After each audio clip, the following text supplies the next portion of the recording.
මෙතේ කා ගමන් මගක් කවුරුන් හෝ සමග එහෙම නැතිනම්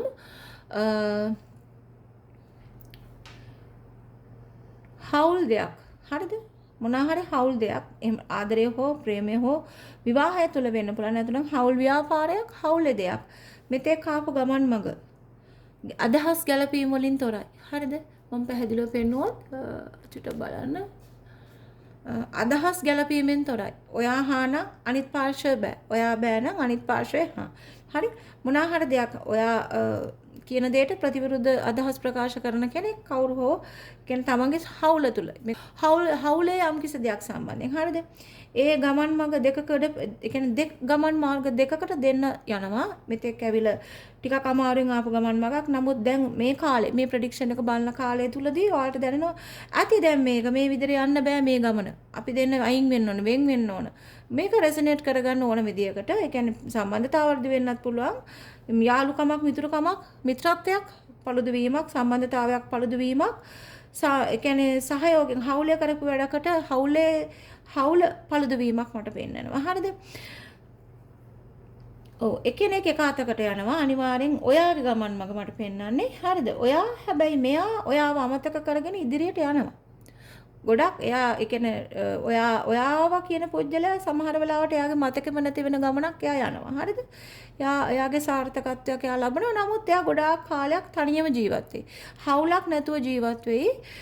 එයාට ගොඩාක් වෙන අරමුණු තියෙනවා. හරිද? yes this is a star. හරිද?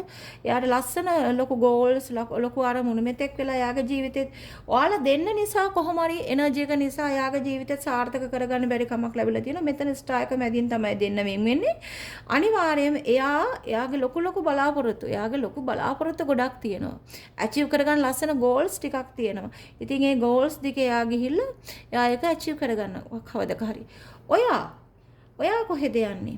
ඔයා යනවා. නමුත් ඔයා ටිකක් වේදනාවෙන් යන්නේ. හරිද? මේ සම්බන්ධතාවයට, මේ හවුල්කාරීත්වයට, මේ මිත්‍රාත්වයට ඔයා හරි ලැබි. ඔයා ටිකක් වේදනාවෙන් වෙන්නේ. නමුත් ඔයා මතක තියාගන්න ඔයා එතන ගොඩක් දුර ගියත් ඔයා ආපස්සට හැරිලා බලනවා. අර පුජ්‍යලයා කොහෙද ඉන්නේ දැන්? අර යාළුවෝ මගේ කොහෙද ඉන්නේ? අර මගේ ආදර කතාවේ පුජ්‍යලයා, එහෙම නැත්නම් මගේ හවුල් ව්‍යාපාරේ පුජ්‍යලයා කොහෙද ඉන්නේ? මොකද ඔයාට ටිකක් හිත වේදනාවයි. මේ තියෙන්නේ ඔයාගේ ඕරායක කළු පාරේ කියන්නේ දුක් වේදනාව ටිකක් වාගේද. නමුත් මෙයා යන්නේ එහෙම නෙමෙයි. මෙයා යන්නේ ටිකක් සතුටින්. ඔයාලා දෙන්නගේ නික්මීමක් තමයි මට පෙන්වන්නේ. එයා සතුටින් නික්මෙනවා. ඔයාගේ වේදනාවක් තියෙනවා. හරි නැවත වතාවක් ඔයා හැරිලා බලනවා. ඒ වගේම ඔයාගේ ජීවිතේ ලොකු ජයග්‍රහණයක් ලබනවා. ඔයාගේ එනර්ජි එකට හරියන. දැන් මේ එනර්ජි එකට මැච් වෙන්නේ නැහැ. ඒකයි මේ එනර්ජි එක ඈත් වෙලා යන්නේ. මෙතනදී ඔයාගේ එනර්ජි එකට හරියන පාර්ට්නර් කෙනෙක්, ආදරයක්, විවාහයක්, හවුල්කාරීත්වයක් එහෙම නැතිනම් යාළුකමක් මිත්‍රකමක් අනිවාර්යයෙන්ම ලබනවා. එයාත් එක්ක හවුලේ ලොකු ජයග්‍රහණයක් මට පෙන්නනවා. මොකද ඒ දෙන්න හවුල යන ගමන් මගක් සකස් කරගන්නවා. මේ ආයන්නේ තනියම. නමුත් එයාගේ තනියම එයාකට සතුටක්. ඔයා මෙතන දුක් වුණාට මතක තියාගන්න ආපස්සට හැරිලා බැලුවට ඔයා තව පිමි දෙක තුනක් ඉදිරියට යනවා. ඉදිරියට ගිහිල්ලා නව සම්බන්ධතාවයක් තුලින් ජීවිතය ජය ගන්නවා. බයි.